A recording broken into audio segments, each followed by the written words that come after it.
going to paraphrase because I can't remember exactly what you said, but you implied that sponsors don't really know what their track record is. Let's just extract that a little bit. The way that it would have been done in the past is based on memory and in person. You would communicate to somebody, you know what your deals did, you might write them down.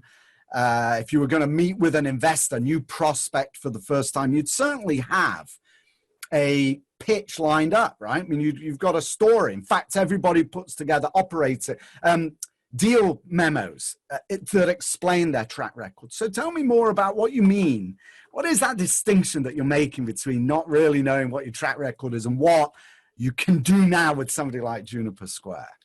Yeah, I mean, I think if you think about kind of the dynamics that are going on, the commercial real estate sponsors are realizing that data is foundational to their business. This is a major new shift. Back in the day, it was relationships. Today, it's data. That data is very powerful. And so whether that data is used for getting, a global view or a national or regional view of their investors, their investments, or even how those two things relate, it is no longer possible to manage all that data on spreadsheets. So in the pre-Juniper Square world, the way that a sponsor would do this or a manager would do this is all the data would live in spreadsheets.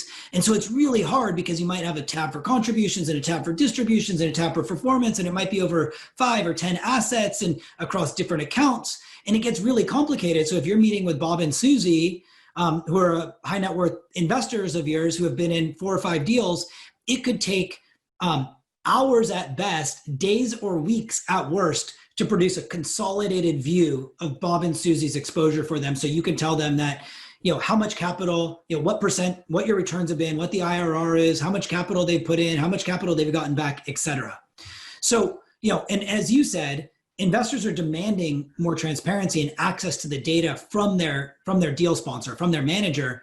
And the big trend is it's not surprising because they already have access to this type of information for other public equity investments, as we talked about, like if you go into your Charles Schwab or your Fidelity account. So this is the transparency and accessibility that Juniper Square helps to enable for the investors and the investment managers.